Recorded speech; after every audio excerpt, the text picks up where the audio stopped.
Joining us now for Word Brief and a review of some of the headlines of today's newspapers from around the world is Nigerian Fellow in Journalism, Adefemi Akinsanya. Good morning. Good morning. Thank you very much. Good to have you. Thank you so much. Good morning to you all. It's lovely to have you back. It's great to see you. Good to see you. Thank you very much, Adefemi. Wonderful. Let's get into this global briefing. We'll start with the United States. And clearly, President Biden is still under some pressure to step down as the Democratic candidate. It's not even something that's formally been confirmed just yet because we're still ahead of the Democratic convention. But the latest person to add their voice to this echo of people wanting him to step down is George Clooney. George Clooney, as we all know, is a Hollywood actor, but also a long-time fundraiser for the Democratic Party. And he wrote a scathing, if you can call it that, scathing op-ed in the New York Times, where he says that he threw a fundraiser 3 weeks ago for the Democratic Party for President Biden, and he was not impressed with Biden's performance at said fundraiser. And he said that he looked at Joe Biden and said that this is not the same Joe Biden of 2010. And he also goes on to say that this is not even the Joe Biden of 2020. So it is quite sobering for Biden allies, Biden himself, to hear someone who should be funding his re-election come out and say via the New York Times that he does not believe that he is strong enough. It is difficult. Rufai, I know you've been saying the same thing. I know you have, but this is not a situation that can just be dispelled now as just critics or enemies wanting to take control. I do think that there is a sustained and legitimate fear that the Democrats will struggle to be re-elected come November, and in order to stay against that eventuality, they want another candidate. President Biden has been standing firm, no pun intended, in terms of him saying that he is not going to step down. He is going to be the Democratic candidate and he will be re-elected. So that is the latest we're seeing, the back and forth there. I'll come to you all for some comment before we go on to our next story. Rufai, what do you think? Like I said yesterday, I've watched Biden for a while. I watched Biden's 2012 debate against Rand Paul. I watched Biden's last debate against Trump. Something as regards cognition is wrong. What's my bona fide? My father was 86 when he died 2 years ago. I know the changes in the body of adults. I love that man to bits and pieces. I think Biden is losing it. And I'm telling you that. Guess what? You know the final straw that broke the camel's back for me was Nancy Pelosi's interview on MSNBC. When Nancy Pelosi was asked, would you stick your neck out? He said he has to do what he has to do. You know what that means? She was not convinced Nancy Pelosi is older than Biden. She is. Yeah? But Nancy Pelosi held her own in that interview. Biden, all the interviews had after this, the debate, scripted, he goes to friendly fire. I mean, he went on Morning Joe and Mika. Mika has been every morning on air campaigning. I watch Morning Joe every morning after the show. Mika has been campaigning for him every day. That's friendly fire. I dare Biden should go on Sean Hannity's show, or should go on Jesse Waters' show, or should go on Fox and Friends. That's what we're saying. So there's something amiss. Also, after the caucus meeting of the Democrats, they couldn't convincingly say to themselves. He had another crisis meeting with all the Democratic mayors across the country. The Democratic mayors, you can see their ambivalence too. So it's not because of anything, it's because of the truth. Historically, once you have any cognitive problem, America will never touch you with a long pole, will never vote you. Even if there's any semblance of history of mental problems, Americans will never touch you.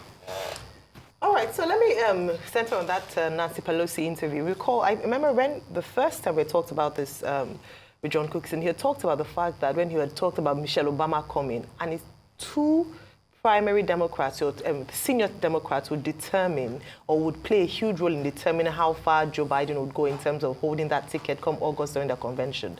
One was Nancy Pelosi, and the second was Barack Obama, who was his boss at the time.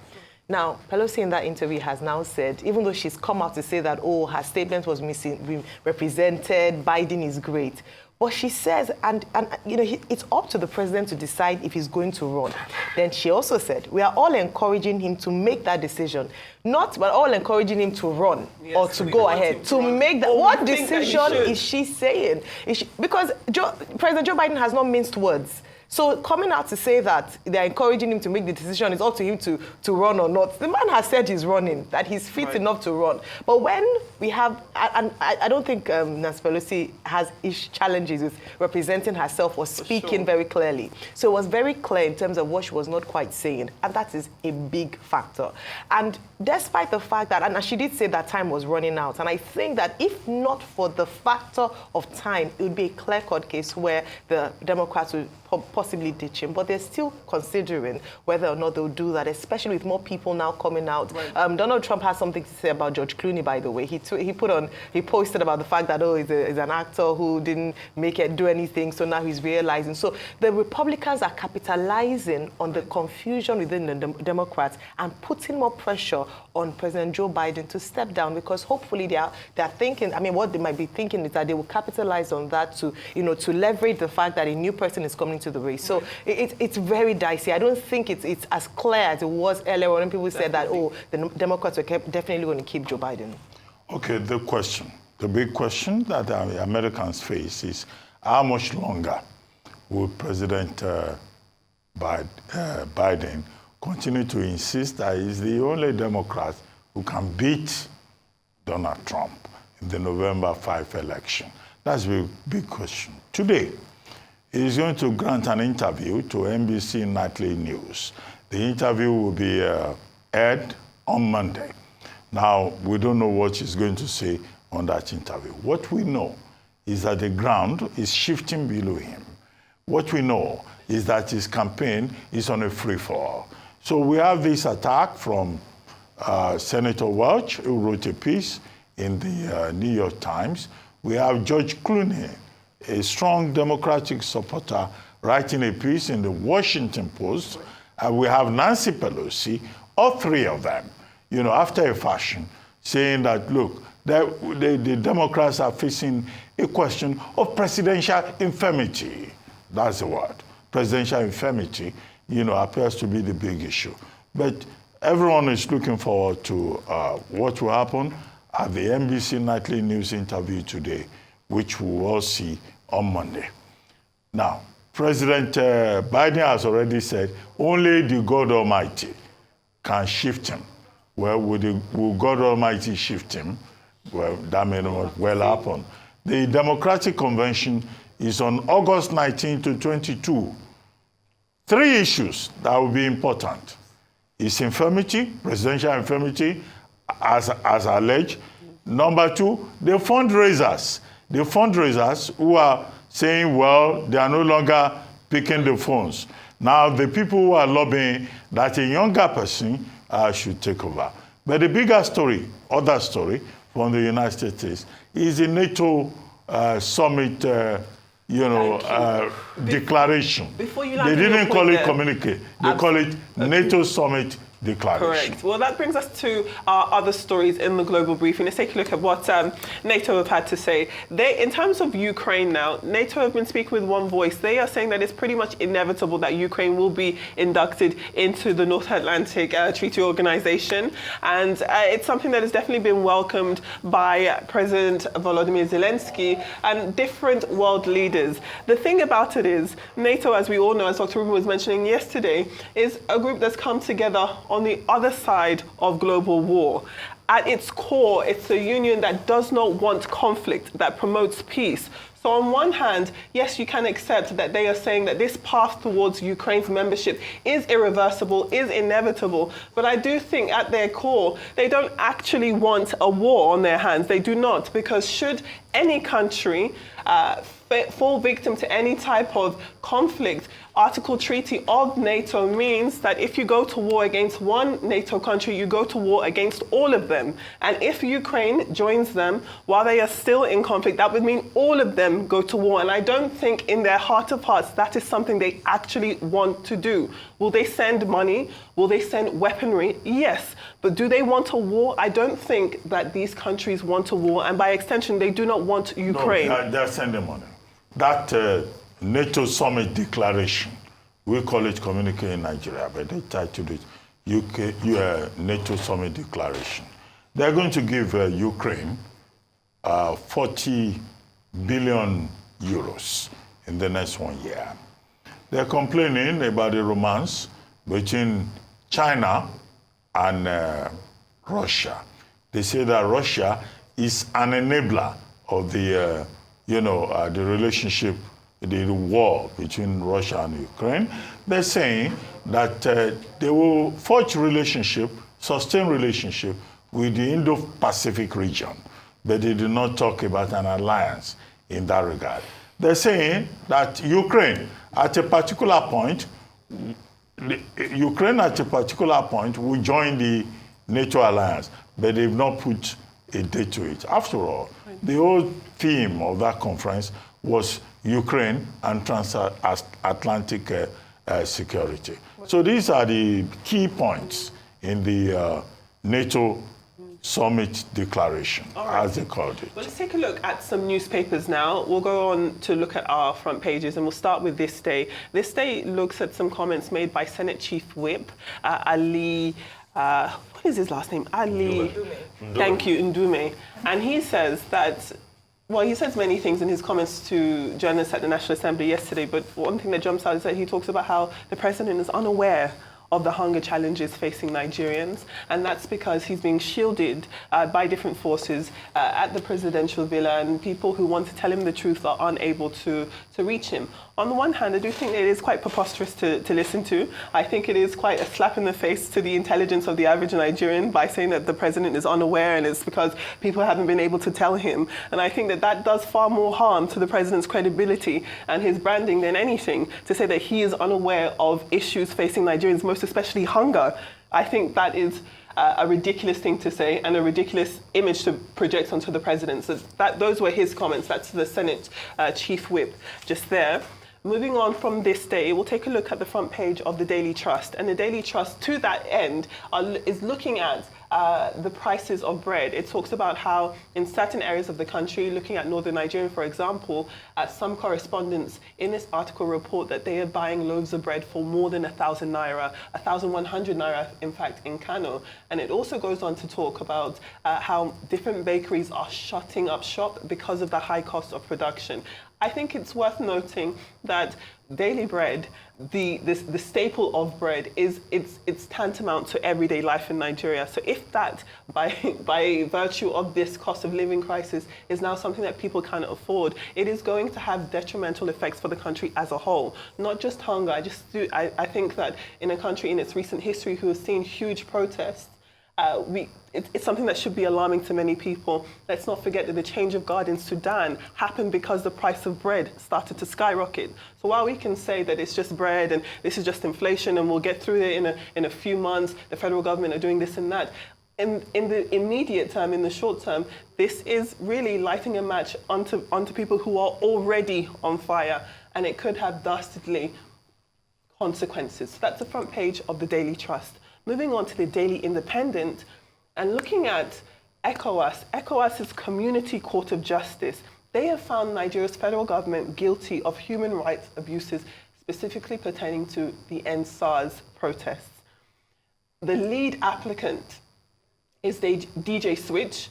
I believe her formal name, her government name is Obianuju Ude, and she was one of many applicants who brought this case, and as a result of that, the ECOWAS court has said that the federal government should pay 2 million naira in compensation to each of these victims, and they should also take heed into what this court has said. Let's also be aware that the respondent in this case, Nigeria's federal government, have denied that the findings of the applicant are true. They continue to say that no protesters were killed or shot at the toll gate, and they stand by the military by saying that they followed strict rules of engagement and they did not commit any crime. I think it's very clear what is happening here, and I think for many people who were reporting at that time here in Nigeria in different places, people who were actually at the protest, they know the truth. They know that people were in fact killed, people were in fact shot, and it is quite disgraceful that all of these years later, the federal government still insists that nothing of the sort happens. So that's the front page of the Daily Independent. Moving on to the Nigeria's Guardian, and they take a look at homelessness. And they say that abuse and the flouting of urban planning laws has created Nigeria's homeless problem and the slums that we are seeing across Lagos, across the country.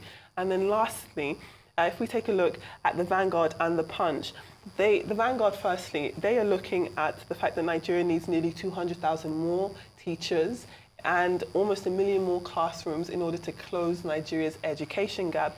And lastly, the Punch looks at the federal government and it's projecting massive food price crashes in January. I mean, very apt. So what should we do about teachers? We don't only need teachers. You know why? Because Japa is also affecting our teachers. It's taking our teachers away. We also need doctors. The Lagos State government was saying the other day, I think the Commissioner of Health was saying Lagos needs 30,000 doctors.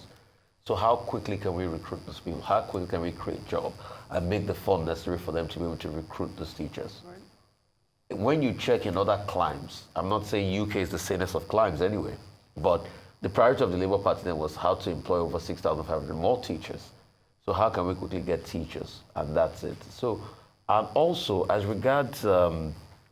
Ndume, I think we've talked at nauseam. I think maybe a lot of this seeking of attention. But what the ECOWAS court found is not new.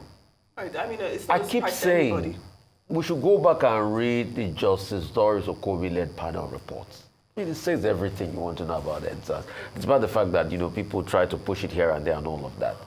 And we can see many things happening. The other day, in Ikoyi prisons, we heard what was happening there, that people said, what's it called? The bodies that they said they wanted to rebury and things like that. We keep on hearing all of these stories and all of that. One thing we should just say is, please, EndSARS, protests will continue to happen, but the killings of EndSARS must never happen again. Where we have a chance, people have a chance to go out and protest, and you kill them, must never happen again in this country. Because those that claim that our custodians are enjoying democracy too, we should ask them, if the military had killed them in this protest, will they be able to enjoy the democracy we have today? So it must never happen again. Please, people have a right to protest. That's just it. All right, let me talk about the bread, because I'd spoken about hunger. I think that prayer, give us this day our daily bread, is now becoming more real than ever. At least if you couldn't afford to buy anything or many things, you can buy a small loaf of bread. At that time, 100 naira, at least you eat your daily bread. But now even this daily bread is being snatched from the mouths of Nigerians as a result of the high cost of the product. And this high cost is driven by the high cost of the ingredients. And that Daily Trust report actually samples some states in Nigeria. So it's not just about one state. I think they looked at Lagos, Gombe, Kaduna, Kano, Katsina, Taraba, and concluded that millions of Nigerians are now reeling under the poverty. Not only that, it's also the effect on businesses closing down. Because people can't afford to buy, they are not making sales. And so bakeries are also closing down, further impoverishing the people even more, because people are losing their source of income. People are losing in terms of the jobs and even the business owners. People are getting into debt. We have a crisis on our hands. And if we don't continue to speak about this and get some action that is commensurate to the level of the problem, and we just have talk shops and promises, and it's taken almost as if handled with kids' gloves, we're going to have a crisis on our hands. And we don't want a situation tying it to that EndSARS report. Because why did EndSARS start? People were protesting against what they had felt was injustice from the hands of security operatives in terms of of SARS. Right. Now, it was a protest that was initially peaceful, hijacked, and then unfortunately a number of people lost their lives, according to the reports that have come up from it.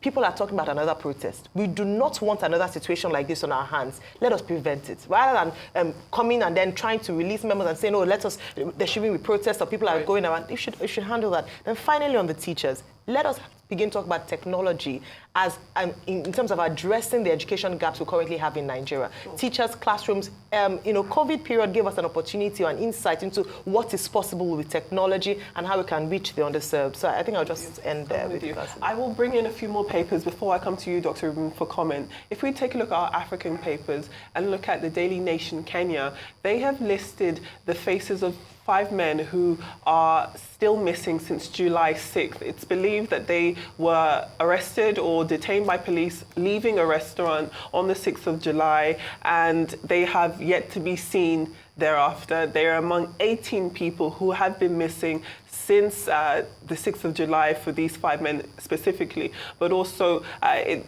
just shines another light on these protests that we've been seeing in Kenya. And it is quite eerily similar to the faces that we were seeing still to this day in Nigeria, people who went missing and who have still yet to return home. It's still unclear where they are, if they are still alive. And those are the same questions that are being asked when they have pictured these 5 men. It's unclear where they are, what condition they are in, and whether or not they are still alive. So they have been plastered on the front page of the Daily Nation.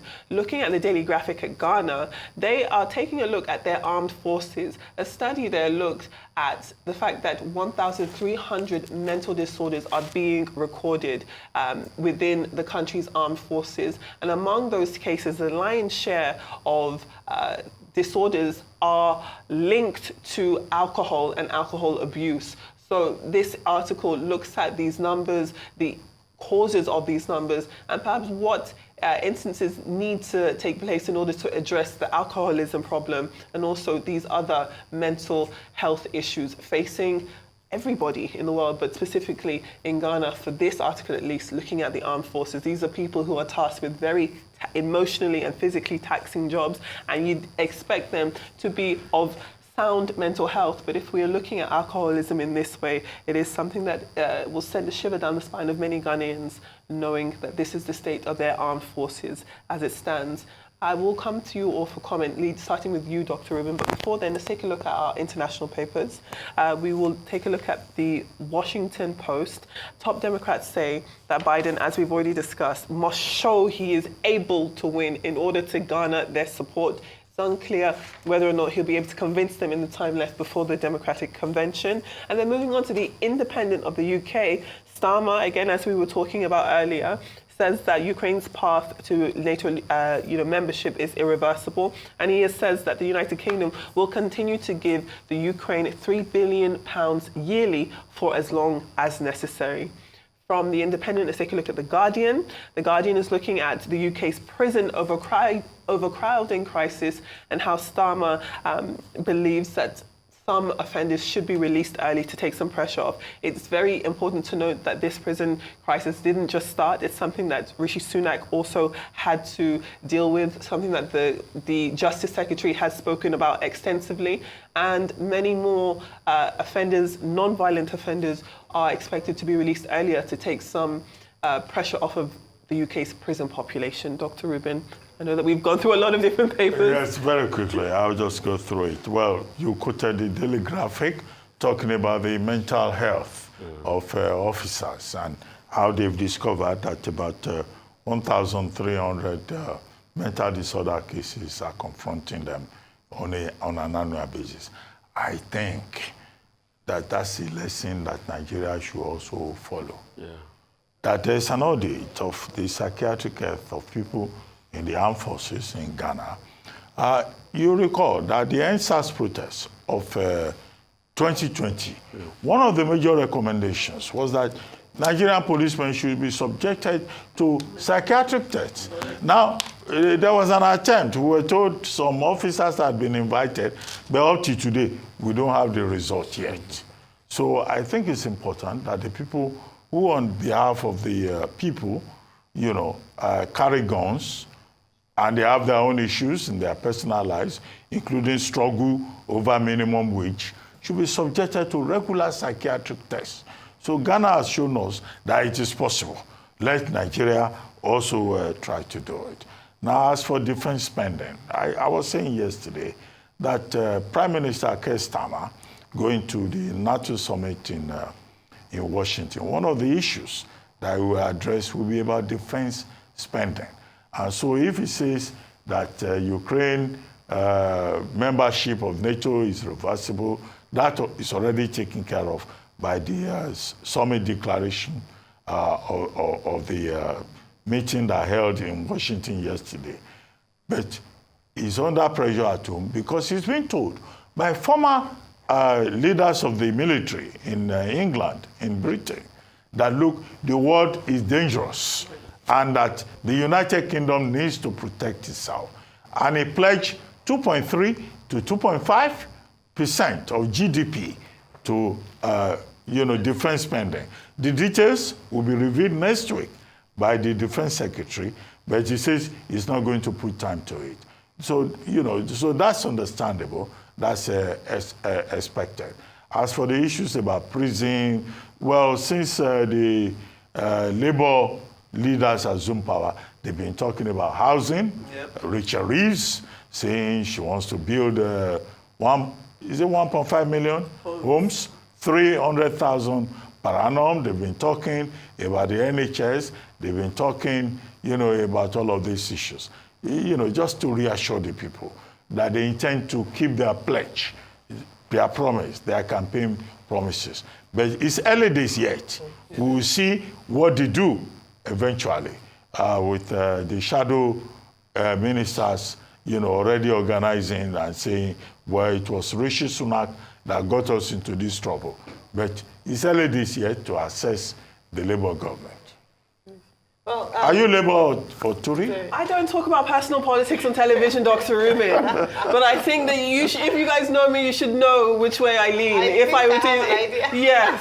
There is that too. This is the first time I'm commenting since Keir Starmer became Prime Minister. I wasn't here when I was hopeful to be here to talk about the elections. But I think one of the things that Keir Starmer must do or must resist must be to focus and keep pointing fingers at the Conservatives. We understand the issues. He's no longer campaigning. He's now Prime Minister. So yes, in his Conservative, the problem, I'm talking about the prisons now, that the situation is even worse than he thought when he got in there. But one thing I must commend and must say is that he preferred, their solutions have been preferred. Unlike in other parts where you just point fingers, where is the solution?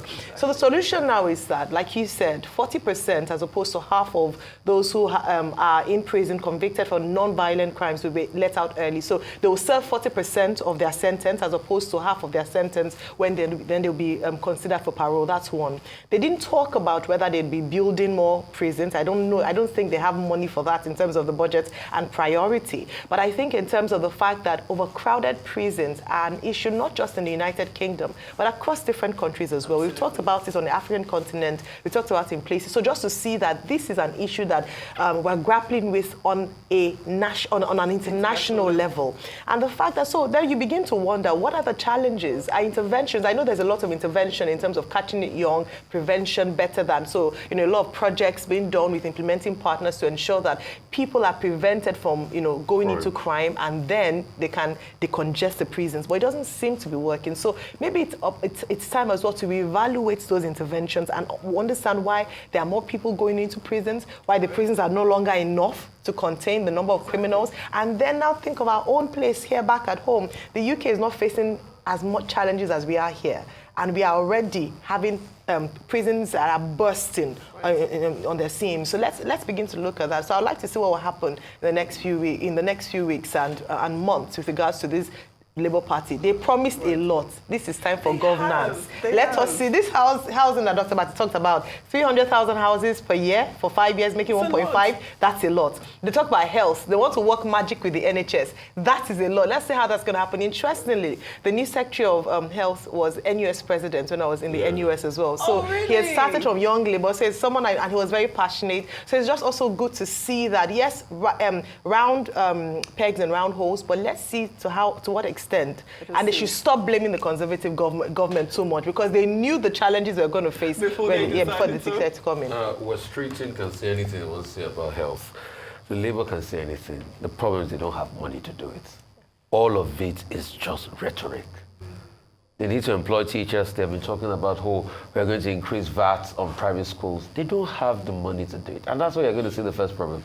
Already now, Keir Starmer has gone to NATO. He's talking about increasing the first spending, isn't it? Yes. Where's the money? So the problem we keep asking, and this was the honest question Rishi was asking during the election, that these guys are going to tax you more. Because of all the things, they are saying they are going to do, right. They need money to do it, but he doesn't have the money. He's not telling you how he's going to make the money. So we will wait and see. Rachel Reeves can promise from here to Kutuwenji or to Stonehenge and say, oh, we're going to fix this, we're going to fix the NHS. We know the UK came from a very austere climate. It was austerity, cuts everywhere under the Tories, starting with Cameron. But where is the money? Right. At a time where productivity is low in the UK, at a time you are no longer in the EU, most of these things you are seeing, the EU used to pay for them before. Most of these programs we are talking about, the EU used to pay for them as buffer. Right. Is it research and development and science and all of that? Now. So, but no money. Adefemi, before you go, I think President Tinubu should ignore Senator Ali Ndume. He's seeking attention, just making noise. And the president, as I said yesterday, should not succumb to blackmail.